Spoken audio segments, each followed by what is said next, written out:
By the way, I love The Revenant. That was good. Oh yeah, you like it? Yeah. I watched Inglourious Bastards for the second time. Okay. Still like it? Yeah, I like it. I liked it a lot better the second time. Brad Pitt is his character is just unbelievable. You totally nailed that. Yeah.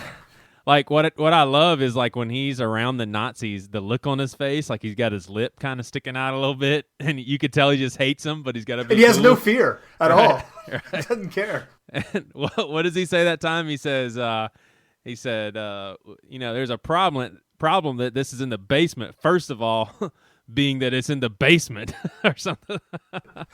I love when he didn't even try to have an Italian accent. Yeah. Arrivederci. Yeah. He didn't even care. All right, let's do this. Go ahead. This is Jared Svensson. Yep, and you're the pastor's big brother. You already missed that one, dude. Oops, sorry. My bad. And this is the pastor. Joey Svensson. They know that by now. Just do your damn job. And this is the pastor with no answers. All right. So, Jared, I just wanted to catch up with you, man, and see how everything's going. How are the kids? How's the wife? The wife is fantastic. You finished with your doctorate's degree? It's No, all in I'm the not. past? I'll be done in May. Yeah? Yeah. What are you going to do, man, to celebrate? I'm going to probably go to a really nice steakhouse and just get a really ridiculously overpriced steak. And As pathetic as that sounds. Ruth's Chris Steakhouse?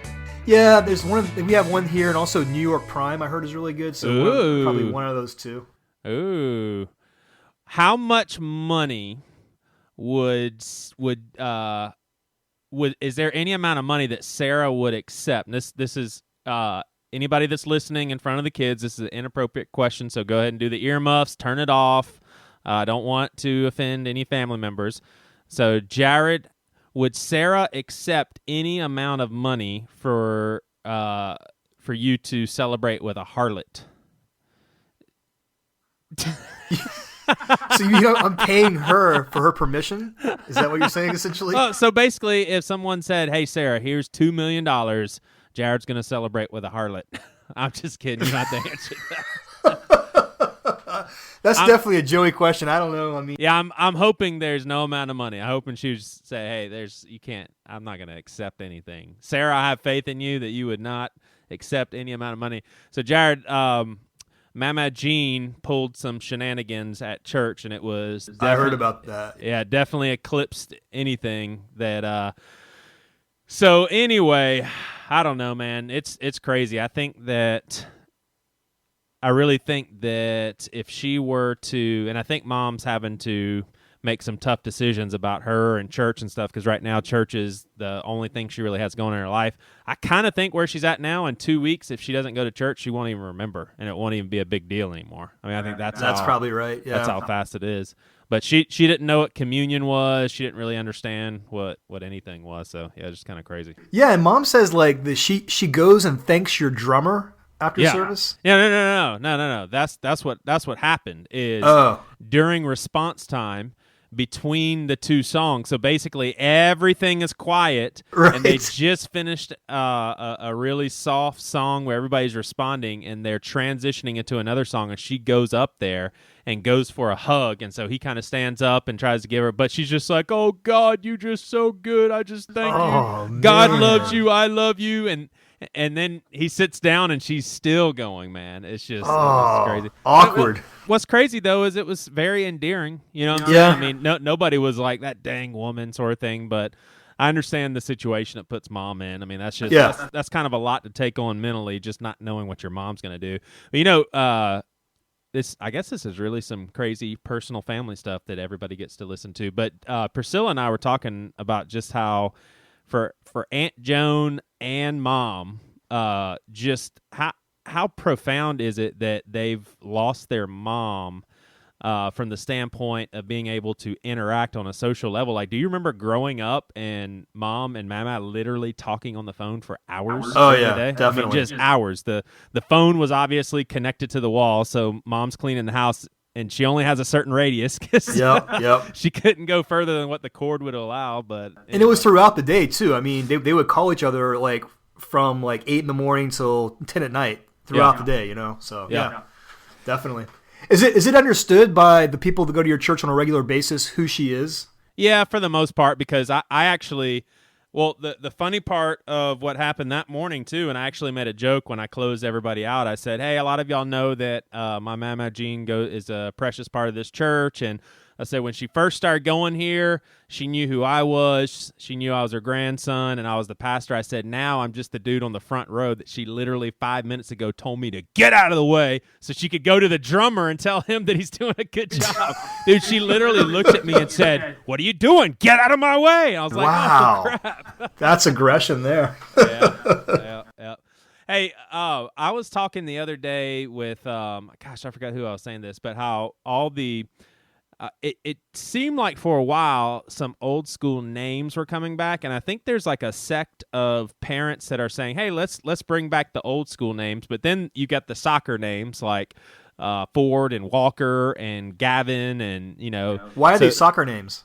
Just when you go out on a soccer field, all the parents are yelling for their sons, and those are the names you hear. All right.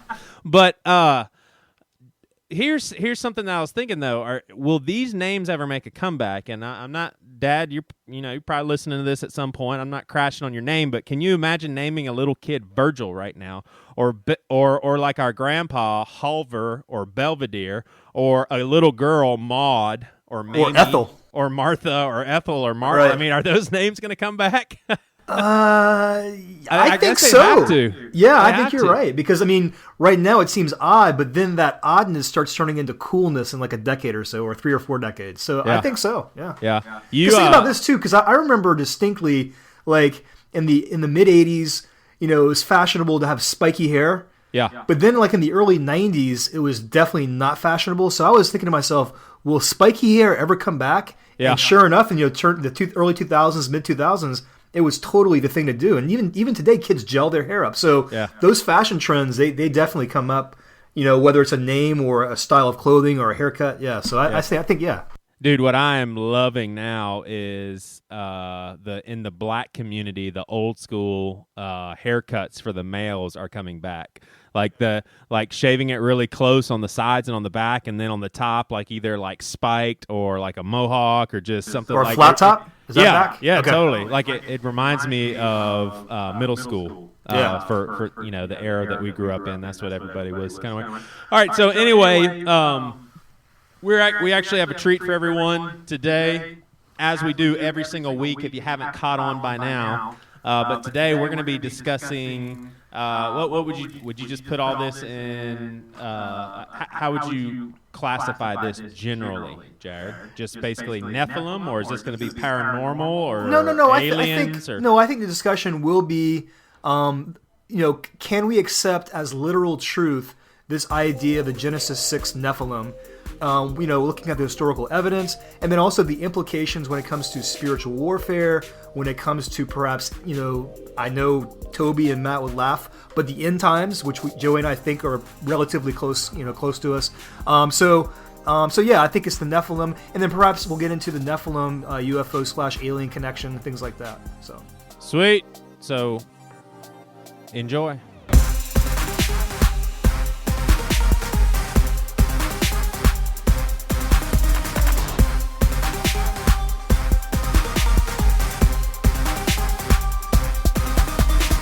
All right, we are here with our 2 guests. I'll take the honors with introducing the first one.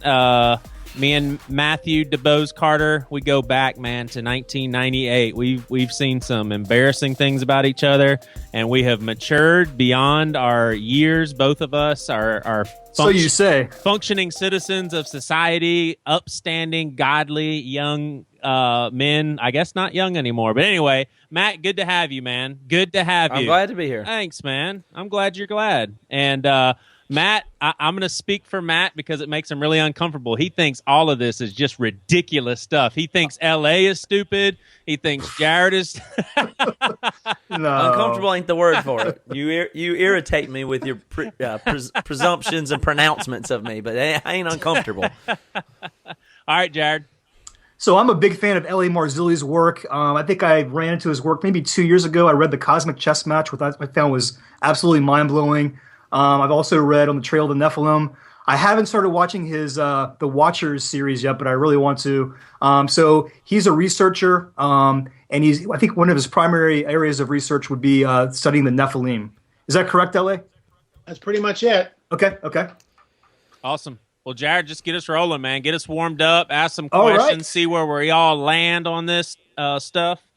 Okay. So we have 6 questions, yes or no questions, and hopefully these questions will allow us to, further explore the topics as we get going in the conversation. The first one, and we'll do Joey, then LA, then Matt. All right. All the time. So the first one, angels literally mated with humans and produced offspring known as the Nephilim. Joey? True. LA? True. Matt? False. Okay. Number 2, literal giants have roamed the earth at various times in the earth's history. Joey? I'm going to go with true. LA? True. Matt? True. Okay. Well. Number 3, the Great Pyramid at Giza was built solely with slave labor without any supernatural influences or aid. That's Joey? the biggest bunch of baloney I've ever heard. False. LA? Big false. Matt? True. True, okay. Number 4, our understanding of ancient history as presented by mainstream textbooks is a generally pretty accurate depiction of what actually happened. Joey? Man, just big old false. LA? With a double capital F. Matt? 10,000 T true. Okay. Number 5, high-level conspiracies designed to obstruct the truth have happened and are continuing to happen. Joey? I guess I'll say false. Okay. LA? I have photographic proof. I can show it to you. Yes. Okay. Matt? I think based on your question there and its vagueness, I'm going to say true. Okay. And number 6, the last one. The UFO and alien phenomena are real and are demonic in origin. Joey? True. I can say that from experience. Whoa. LA? True. Okay. Matt? I'm NA on that. I'd have no idea. No idea. Okay. So those are our 6 questions. So LA, I guess at this point, I want you to assume that most of our listenership has no idea about this topic, the Nephilim. So if you could... Why would, I don't mean to interrupt right there, but why would a biblical topic, and certainly as a Christian audience, have no idea about this topic? Because every time I mention this on your shows, I get ridiculed and laughed at like I'm an idiot. So maybe for the way that you talk about it, but everybody that reads the Bible has read it is familiar with the term Nephilim, certainly. Sure. Okay, I guess it's and these scriptures that you're referring to, everybody's familiar with. It's just a matter of what we think about. Exactly. Okay. So based on my reading of LA, and based on my reading of the Bible, really, it seems to me that there is a lot of evidence to support the idea that Nephilim were a hybrid race of fallen angels and human women, and they went on to have a big influence on human history. So, LA, can you maybe elaborate on that with some maybe scriptural support and also historical support? Well, I certainly will. Look, when we go back to the Genesis 3 account, we have it's a garden setting, and we've got the serpent. In Genesis 3, we've got Father God or Yeshua, depending on how you want to work that. But Father God is there. The fallen cherub, Hasatan, the dragon is also there. Adam and Eve are there. We get the first prophecy of the Bible. And he says, the serpent, your seed, will be at enmity, at war with the seed of the woman. Now, if we're going to take that literally, how does that work? Because 2,000 or thousands of years later, the seed of the woman becomes Messiah. That's literal. So if we're going to take it literal, we have to take the whole phrase literal. We can't pick and choose. We can't say that, the seed of a woman, that's literal, but the seed of the serpent is allegorical. Something is going on here, and Genesis 3 is critical to understand and come to a real grip in understanding that there's going to be a seed war, and it's progeny. The progeny of the serpent. 3 chapters later in Genesis 6, the whole thing explodes. It's the reason for the flood. Later on, in the Tower of Babel, another incursion. Later on, Sodom and Gomorrah, another incursion. Then, of course, Numbers 13, the classic, when Joshua and Caleb are there. And Richard Dawkins, I just did a PPS report, Politics, Prophecy, and Supernatural report video on this. part 1 and part 2, and I show a clip where Richard Dawkins is standing up in front of a live audience, and he's pointing to Joshua and Caleb and the conquest of Canaan and saying God is a genocidal maniac, and he's right. He's a genocidal maniac unless the Nephilim are in the land. Because all through the Bible, there's grace and mercy, even with Nineveh. You know that from the Cosmic Chess Match. Right. Nineveh, he brings in, and these guys invented the word barbarian. They would flay people alive, tack the skin up on walls. When you get to Nineveh, heads on a stake all around the city. Crazy, crazy demonic stuff.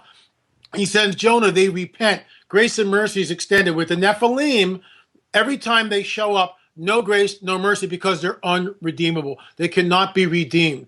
They're a hybrid being. And so this sets up the whole narrative.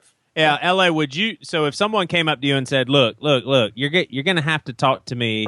Obviously, most of our audience are Christians, but if someone came up and said, "Look, you're going to have to talk outside the Bible because I don't take it all literal," you would you still be able to say, "Okay, yes, there's still some weird stuff going on that you don't have any idea of that I can show you scientifically, historically"? I mean, how would you talk to someone that doesn't even buy into the Bible? I would show them the evidence in a non-Christian way. I would show them things like this elongated skull. I would show them early DNA evidence that we've gotten. I would take them to Sacsayhuaman in Peru and show them the ancient megalithic walls, which were andesite stone, which the Inca did not build. I would show them my work, what I uncovered. One of your questions, the great academic cover-up, there is one, absolutely, all day long. What Christians need to understand, even non-Christians need to understand, is that Darwinism is held sacrosanct in both academia and the scientific community. It's the paradigm in which the world operates from. That's it. And anything supernatural goes against the Darwinian paradigm. It is immediately dealt with, immediately put down, obfuscated. People are ridiculed because of it. I am a frank supernaturalist. So without being supernatural to let's say an atheist or someone like that, I would just tell them, look, there seems to be an outside agency that is very concerned with our gene pool. In fact, they have manipulated the human genome on different occasions, and I would show evidence supporting that. All right, at this point, Matt, you kind of see, I guess, where LA is coming from. I mean, what would be some initial questions that you would want to start with investigating this? I guess it's this obvious setup for us to disagree or something. I haven't really heard any specific claims from LA thus far to even really challenge or tackle, other than he believes in supernatural and thinks there's some. Well, let's start with the architectural evidence. You always laugh at us when we suggest that pyramids and structures in Central America were built solely by the hands of slaves. So maybe LA can sort of offer us a perspective on that. Let's just start with a site which is 5,000 years old, found in Peru. It is the oldest site in the Americas, North, Central, and South America. It has been, not too many people have even heard of it. It's called Corral. I've been to the site. What we have 5,000 years ago, and I'm being generous. So it's a 5,000-year-old site in the Americas. We have pyramidal shapes. We have advanced geometry, advanced mathematics. We have advanced engineering techniques. We have a knowledge of the precession of the solstices and the equinoxes. Where does that come from? Where does it come from? There is no pre-existing culture which shows that. None. The whole thing just rises up out of the valley floor. Why the pyramid? Where do they learn about the solstices and the equinoxes? We read, and I realize this is a controversial book, when we read the book of Enoch, which is not part of our canon, but it is quoted 70 times. We get this little insight into the mischief, as Chuck Missler likes to put it, what was going on back in the Genesis 6 narrative. When the fallen angels came to earth and cohabited with the women, they gave the secrets. They showed them technology. They showed them how to do things. There's a scripture when in Babel, and it's very telling. It says, we built with brick, not stone. It says that when they're building the tower. They lost the technology, in my opinion. They could no longer, because they didn't have the help that they had. When you go to Sacsayhuaman, and I've taken pictures. That's in Peru? Yes. Okay. And I've shown them. I mean, if he has video, I mean, I can show you pictures of it. When you look at these megalithic stones quarried from miles away, put together with absolute precision and no mortar, how is it done in the Neolithic when all they have is a copper chisel? And even if you harden the copper chisel, this is andesite, which is 7 on a Mohs hardness scale. And when I present that evidence to engineers who know their stuff, they start to squirm in their chairs and laugh nervously and say, well, we don't know how they did it, but obviously they did it. So, Matt, what would you say to that? The same thing that the engineers would say. We don't know how they did it, but they obviously did it. But why do you all of a sudden? I'm gonna go along with the best, with the most consensus of the best knowledge with the most consensus scientifically. I'm not an expert. That goes back to I don't have no idea. That goes back to my question number 5 that we asked at the beginning, and I think that LA's evidence to support the idea of high-level conspiracies would be the seed of the serpent versus the seed of man. Is that right, LA? Is that a good assumption? Well, look, we're headed to this. I believe that the Antichrist is the seed of the serpent, the literal seed of the serpent. He doesn't go to Antichrist school and, well, we'll pick Eddie over here and you can be the Antichrist because, you seem most qualified. He is literally the sperm. Somehow, don't ask me how this works, but he is literally the offspring, the son of perdition, in my opinion. And just like Yeshua is fully God and fully man, the Antichrist, Satan can't come up with anything new, but he's gonna counterfeit the whole thing. And so it's sperma, it's the seed of the serpent becomes the anti-Messiah. All right, so let me break it down this way. So it kind of seems like, all right, so the 4 of us are Christians, and within the 4 of us, there seems to be 2 pretty distinct worldviews. One would be that, sure, there's something going on when it comes to UFO sightings and alien abductions. There's, something crazy about those pyramids. It's just not a practically built building, with slave labor. Obviously the Nephilim is... I mean, I have no problem that they built the pyramids just because they built them. We got no issue there. What do you mean? I'm sorry. It's just, they just built them. It's fine. I mean, they did it some way. I'm not agreeing with this craziness. It doesn't matter. The same people that built anything. So just people, any of the ancient ruins. Yeah, but that's absurd. I mean, when you actually study the pyramid and you realize that in order to do this under Khufu, the engineering, I mean, you're just saying, well, people built them. We have no idea who built these things. I mean, the Great Pyramid is certainly, it's absolutely mind blowing. I've never been there, but I've been to Teotihuacan in Mexico, which is the largest pyramid.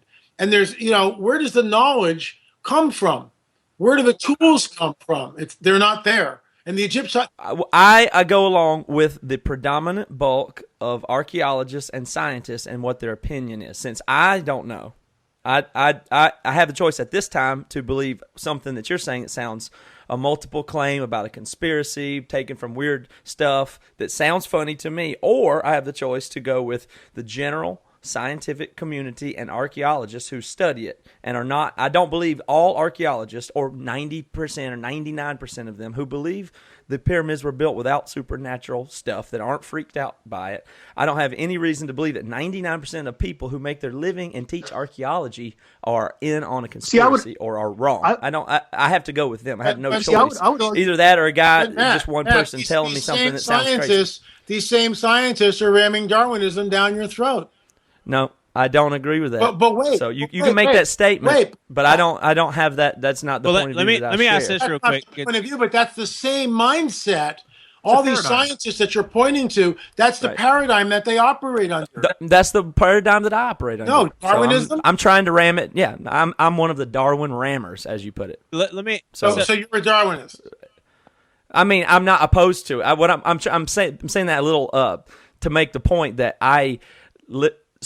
there is not a conspiracy of people who's trying to come up with this thing and ram this down the throat. Darwinism in general is not some ideology to have faith in. It's the most pragmatic thing. The way that we study and learn from science is to use the tools that give us the best predictions and the best results. I don't have any stake in them. I don't care about them. But typical evolutionary biology is the best way to study biology and therefore the most effective for the most people. I don't care about it. It doesn't mean anything to me. But you want to paint me and people like that into the category of we're trying to push this worldview and agenda and ram something down the throat.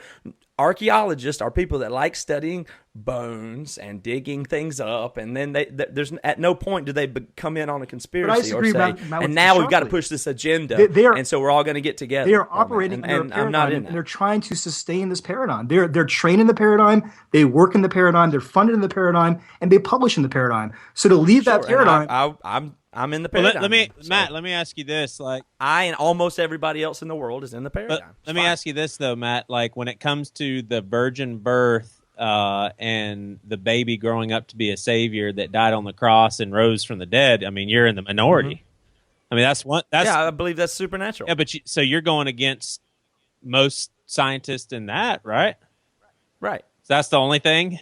That seems inconsistent. No, okay, hang on. It's inconsistent. You're saying you have to believe that every possible claim anybody makes about the supernatural, you have to be on that side. No, I'm saying when the evidence doesn't fit. You're just going to pick and choose No. I'm saying when the evidence is not there, I don't have to stomach what the other paradigms are saying.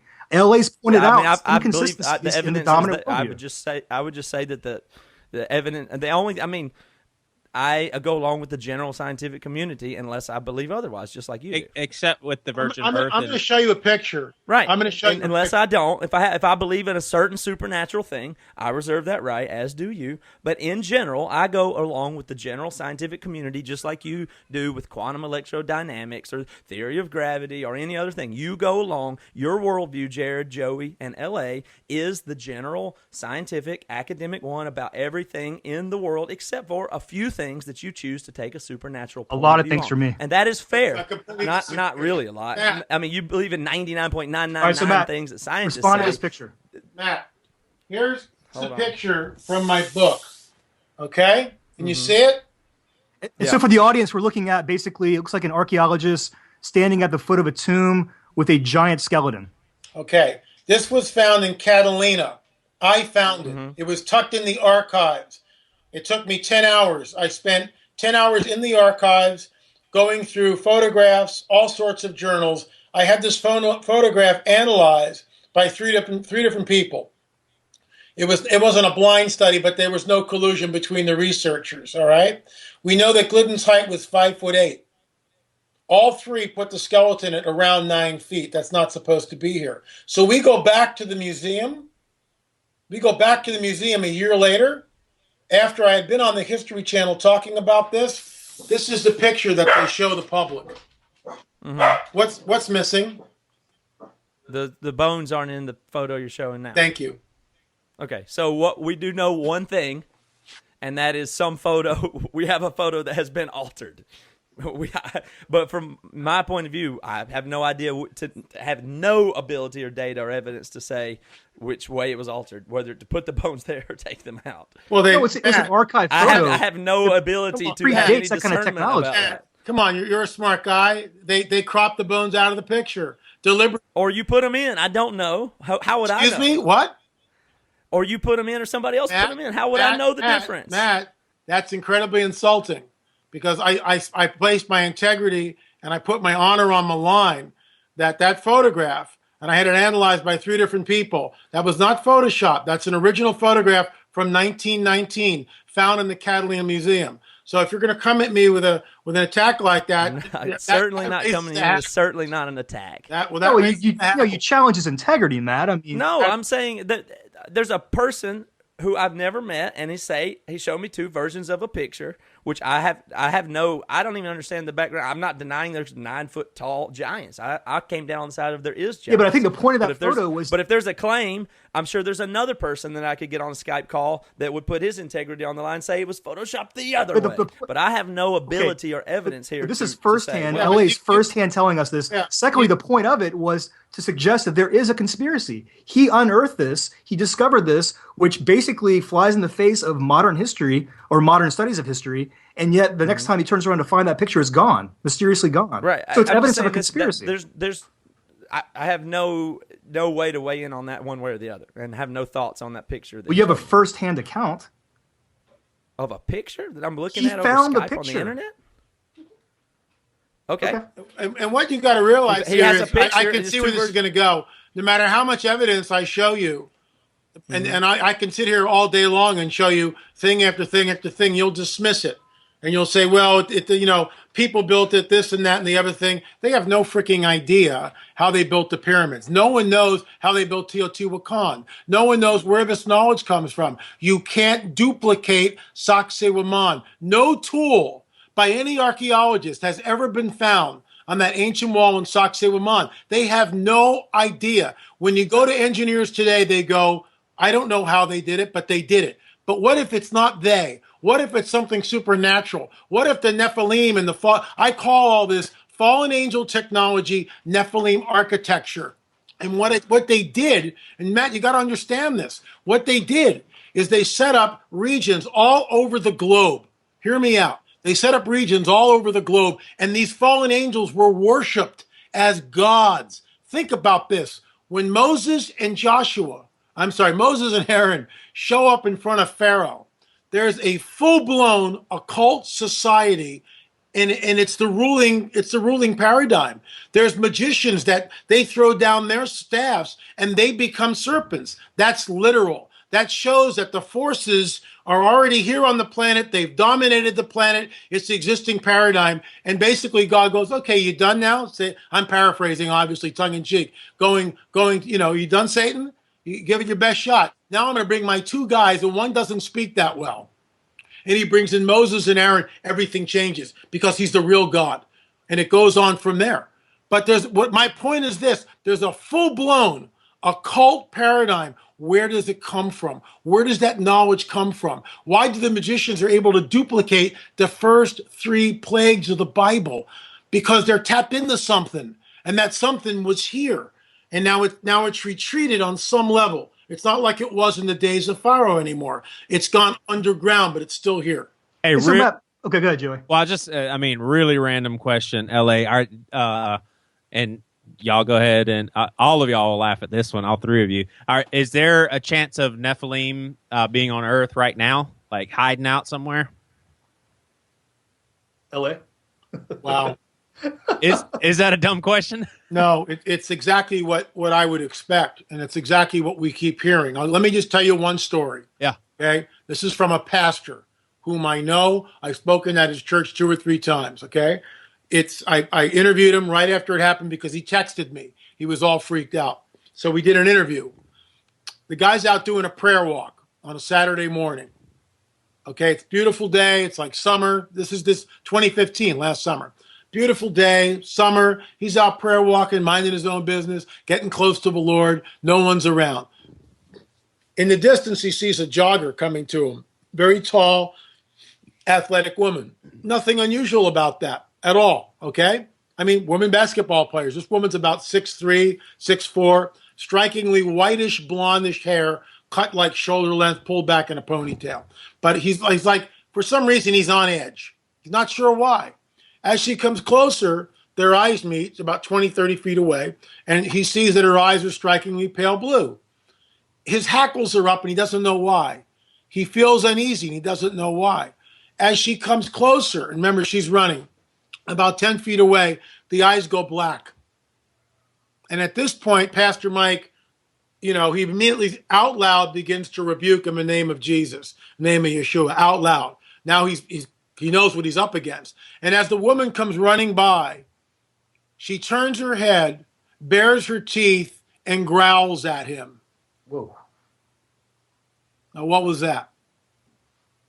The work of Dr. David Jacobs, who's a secular humanist and has no Nephilim or a dog in the hunt, has no God of the Bible in the hunt, doesn't believe in any of it. Written a book called Walking Among Us. And he's been into this whole phenomenon with the abductions and everything else for the last 40 years plus. We interviewed him for one of our Watcher series.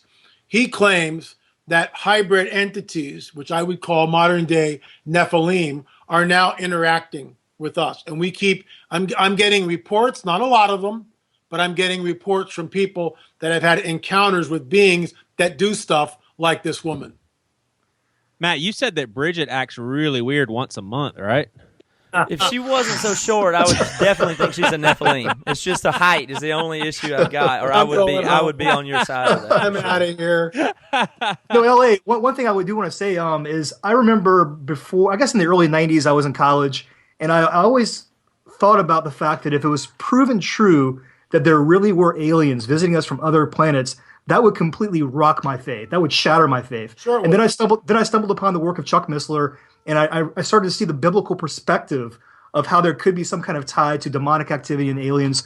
So maybe for listeners who aren't familiar with that perspective, maybe you can shed some light on that very briefly. Real quickly, we read in 2 Thessalonians, and this is a controversial passage. We read that the falling away, okay, will precede the son of perdition, that the man of sin will not be revealed until the falling away happens. There's also a term called cognitive dissonance. In other words, when I gave you guys that last story of Pastor Mike and what I think is a hybrid being, there's nothing in your paradigm to deal with that. And so you immediately just that's a good point. As crazy. And that's the point. Let's put you there, Matt, on that road, and you see that woman, what are you going to do?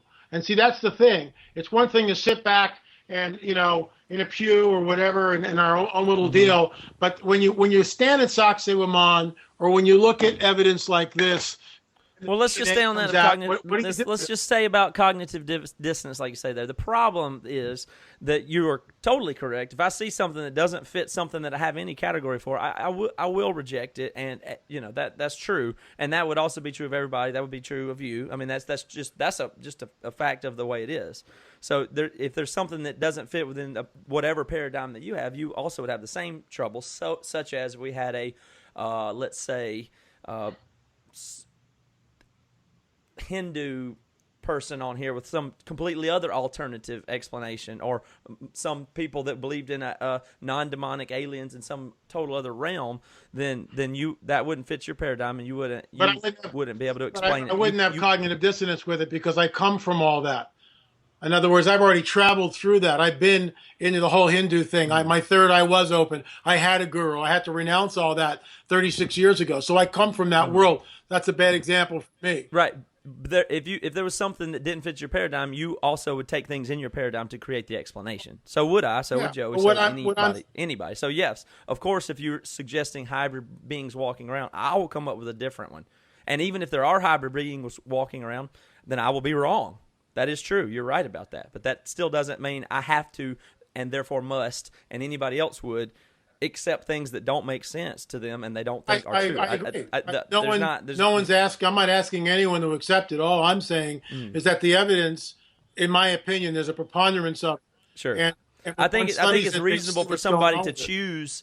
And I believe in the Bible, and I believe in supernatural things. So I do believe anybody, of course, has a right to choose what supernatural things. So my question to you, Matt, is this: so if you believe, do you believe first off that the Bible literally meant that angels had sexual contact with human women and they created a race of giants? Do you believe that literally or not? Well, first of all, I'm not the best with everything. I don't have a background in this like LA does, and I didn't prepare for this podcast. All I'm bringing here is whatever point of view that I have. However, the only thing that I do partly understand or I'm not so sure about, I know that there are giants in the Bible and the scriptures say what they do. I'm not sure that it's a really good hermeneutic, might be the word for it, to take the sons of God meaning to mean that, because sons of God is maybe a little bit ambiguous about what it means. So, well, there is that Sethite argument, right? LA, the Sethite. I saw some really compelling evidence why that's not true, but it's been so long that I can't regurgitate that. But maybe if you can, well, give me a shot here. As far as I understand it, is let's see, does anybody have it's in Genesis 6 and that kind of thing? Yeah, is that what we're talking about? So it seems to me that when you talk about in Job, they say that there was I got it. Job 1:6-21. There was a day when the sons of God came to present themselves before the Lord, and Satan also came among them. So that sounds like that they're talking about angels being referred to, or spiritual beings as as sons of God. But the whole rest of the Bible, including most of the normal meaning of sons of God in the Bible, is believers. Yeah, but that's not. Though but, that's the actual no, but the wait, best wait, hermeneutic for that. Is look, that so? Is that what that's referring to? That only it's not. occurs The like in Jesus Job. is B'nai Ha-Elohim. It's the Hebrew. It refers to sons of God. The believers you're talking about is a New Testament phrase, completely different. The Hebrew in Genesis 6 is B'nai Ha-Elohim. Always refers to the angelic host. Never refer. This is the nuts and bolts of it.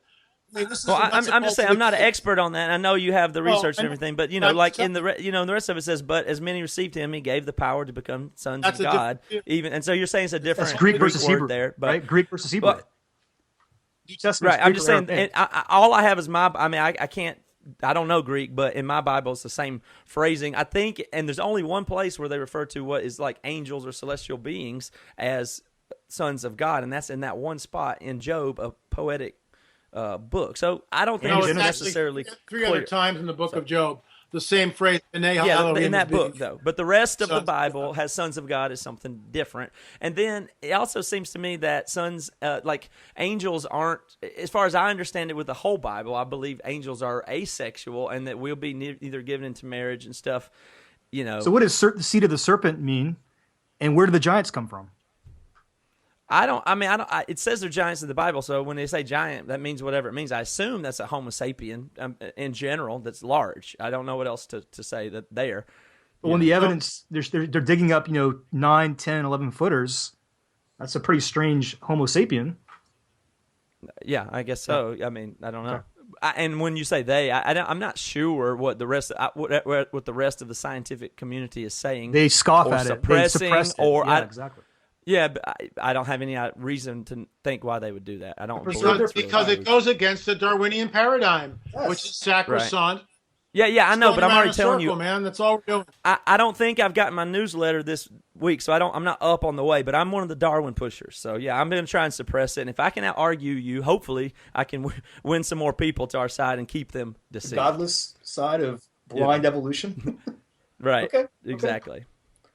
So I mean, what I'm saying is you guys are claiming a conspiracy that I don't believe is there, and there's no that's not about to change. So if you don't mind, can we... I don't believe that a paleontologist digs up a 9-foot, 11-foot skeleton and then goes, you know what?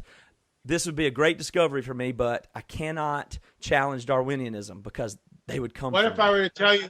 I don't believe that. This is the deal. You don't believe it because you've never done the research. How old are you, first of all? 25, 28? I'm 65 years old. Have you ever sat down with a paleontologist and actually, talk shop? I have.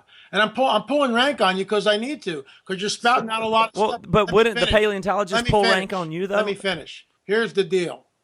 I sat down with a forensic anthropologist. All right? I was going to bring this guy to Peru because there's sites there that tie back into what we see in Stonehenge. Elongated skulls that have blunt force trauma to the left side of their head, all right? That shouldn't be there. Mass graves. Mass graves in Stonehenge, mass graves in Peru. Elongated skulls in Peru, elongated skulls in Stonehenge. So we're talking shop. I'm going to bring this guy down. I'm going to pay him $1,000 stipend for the week, fly him down, put him up, room and board. He's going to go to the site. We're going to do the thing. Didn't do it. And in the midst of the conversation, he leans over and he goes, I want to tell you something. And he's real nervous about it. And he goes, there's a construction crew, and I won't say what city it is because I got to keep this guy's identity, private. And he goes, there's a construction crew that went down pretty far, and they uncovered this grave. And in it was a 32-inch femur, male, human femur bone. And it's sitting in the sheriff's office. And he goes, it will rewrite American history as we know it. I go, well, let's go get it. And he goes, I can't. Because if I go there, basically what you don't think will happen, will happen. Let me ask you one more question. I challenge you to do this. Watch Ben Stein's movie, Expelled. Have you ever seen it? There's an academic conspiracy, and Stein proves it. And that's all I'm saying. It's in every single book I have by so-called scientists, and they're taught by other scientists who have a Darwinian paradigm, and that is sacrosanct. You go up against that, you lose tenure, you lose your pay, you'll never publish, you're out of the university. I'm not making that up. I'm not making that. You can even read Thomas Kuhn, who is a a philosopher of science, and his idea of paradigms says the exact same thing, and he's certainly not a Christian researcher. So, well, I mean, you guys are painting all this stuff into an all or nothing thing. I don't. I mean, the stuff. A lot of the stuff that you guys have said, at least on this call, to me is far-fetched, and I find it way why out is it there. far-fetched? But I'm not. It makes less sense to me. Certainly, there's supernatural theories and conspiracies that you don't subscribe to. Although, certainly somebody could sit there in front of me and say, how could you explain it then? How can you say this? And that doesn't mean that you automatically will subscribe to every possible what if or you can't prove it thing. So there's certainly things you agree with and don't. There's conspiracies you think happen. There's conspiracies that you don't. I don't know if it's the moon landing or JFK you would agree. or 9/11 or all those things. You don't either. It's not. You have to believe in all of them or none. No, I know. Certainly, But you'll give us this argument, Matt. Yeah, so Matt, you'll give us this though. I mean, you'll give us the fact that we are, or at least LA is citing empirical research, empirical information, and we're basing our worldview on the Bible. So you can give us those two things. I mean, I don't know a lot about LA or what is empirical. Well, or based on whatever. this discussion, based on the discussion. I mean, saying that the pyramids weren't built by the person, the Incas, is not. Yeah, but he's empirical showing you evidence right me, now. For instance. What about that? What? What about skull. this? It's a skull, a funny looking skull that I could put on my porch at Halloween. Can I borrow it? Where does it come from? I don't know.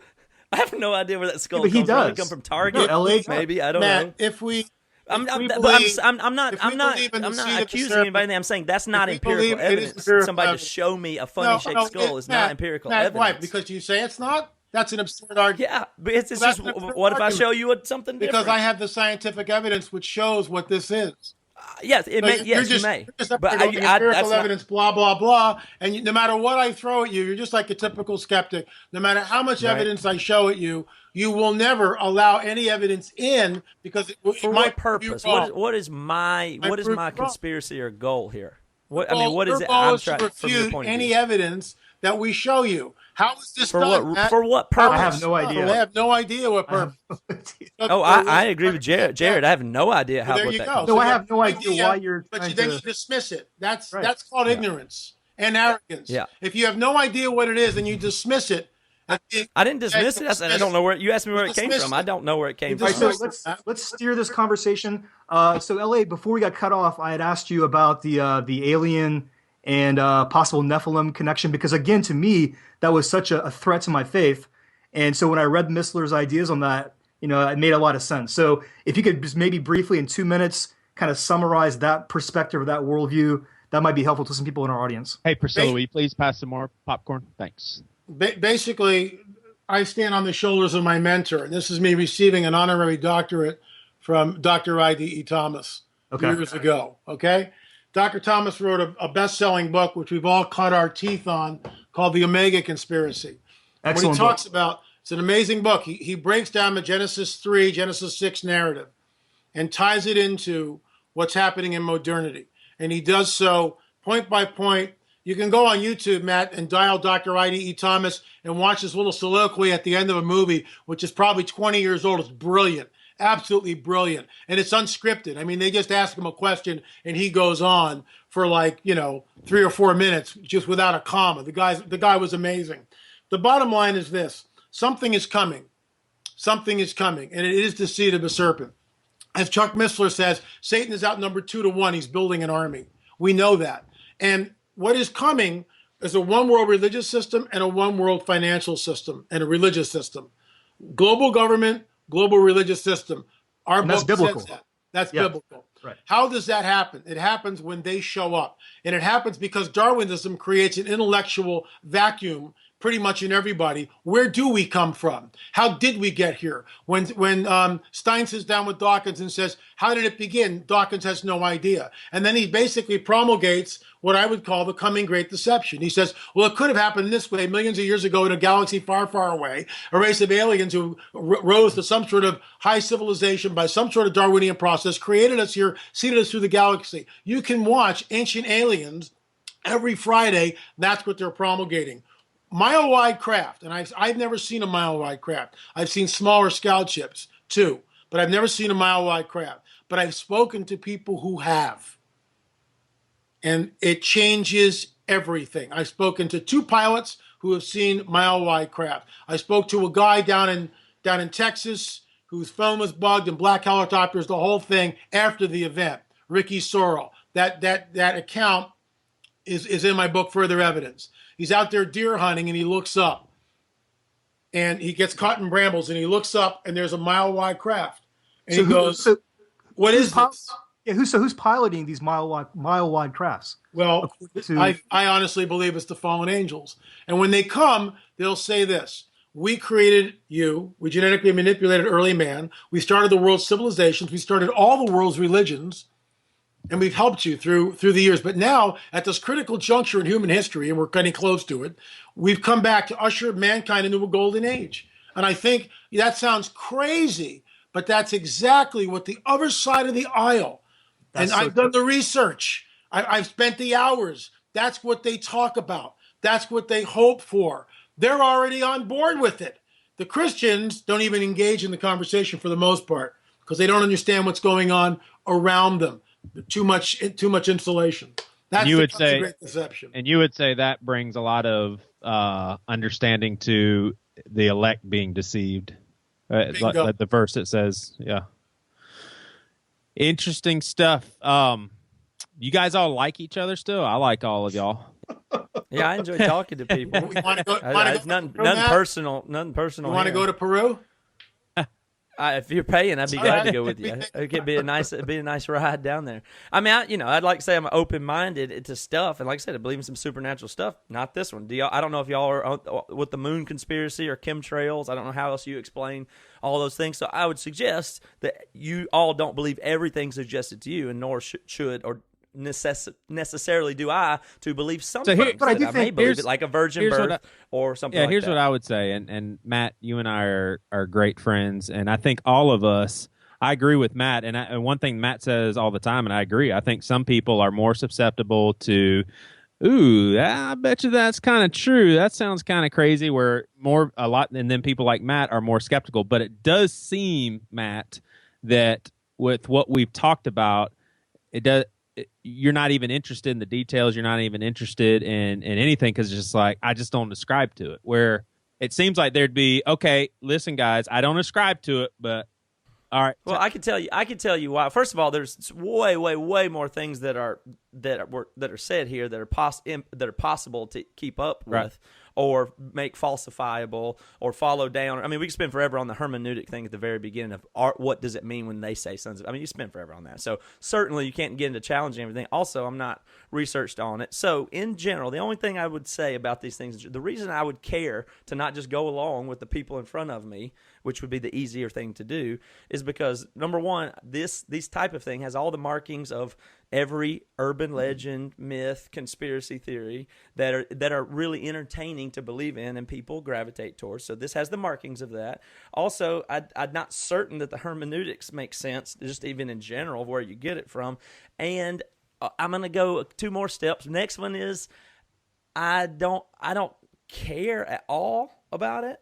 Like, I don't think it matters at all. And the way I read the Bible and Scripture and everything about Christianity, this seems to be so far out of practicality of anything that should be thought about or worried about. And then if I had to go to the farthest extreme, I'd say this might be kind of destructive, bad ways to think and stuff to spend time and makes Christians sound crazy and is just kind of way out there. So I'm not very interested in this, but if I have to plant a flag, it sounds just a little bit out. That's I mean that's my point of view. And okay, Matt, this is where I think we should care. And I think that what Joey said about the Great Deception, if you have no biblical understanding of what LA is talking about, and if these crafts do finally wind up landing, what do you know? What do you do? What do you go with? I mean, because that really pokes a lot of holes. I have no idea how to answer that question, but I'm not. I don't. You're trying to act like there's some burden on me that I have to get my shit together and understand all this stuff so I can be ready when the thing comes. That's just like this. It sounds like fear mongering or something. It's preparation, and I don't need to poke a hole in every possible thing here. In my opinion, and I'm not trying to be presumptuous or a jerk or anything. I feel like this is real entertaining hearing y'all say this crazy sounding stuff. And I from where I'm sitting, I'm feeling like the quieter I am, the goofier y'all are going to sound to everybody listening. That's really how I think people are going to take this. I think our Christian audience is going to be like, yeah, those Jared and that LA guy, they're out there, man. I think that's the way people are going to take this. And maybe I'm super deceived, and you're right. I can't rule that out, and I can't. I don't think you're super deceived. Stuff, but I'm just telling you you're very close-minded. Like you're immediately rejecting every bit of evidence we're throwing away. You just reject it. Either LA's a liar or he bought it at Target. I didn't say. I will say Matt, you that. accused me of photoshopping it. Not directly, but indirectly. You accused me of photoshopping it. I said the picture had been photoshopped, and I have no way to tell which way it was. But that's not evidence. That's not evidence of anything. I make no claim about what happened other than Photoshop occurred on one side or the other. You're arguing from your little world, which is fine. But you've never done any evidence on your own. You've never done any research on your own. So to dismiss something out of hand because it doesn't fit your paradigm is both ignorant and arrogant. And I got to go, guys. It's 4:30. I have another show coming up. All right. Thank you very much, LA. Good having you, man. Appreciate it, LA. Take care. LA has put together a series called The Watchers DVD series. He's also written The Cosmic Chess Match, and he's written On the Trail of the Nephilim. Excellent reads. I've read them. He supplies a lot of empirical evidence, a lot of historical evidence, and it is grounded in a biblical worldview.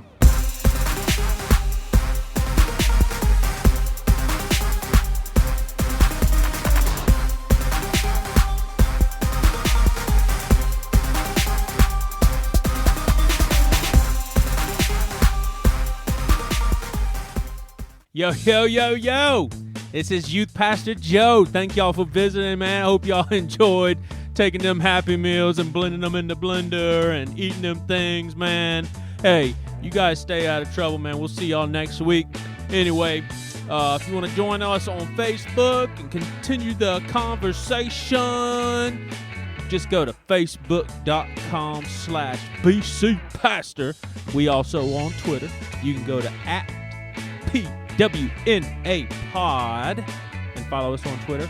We will see you next week.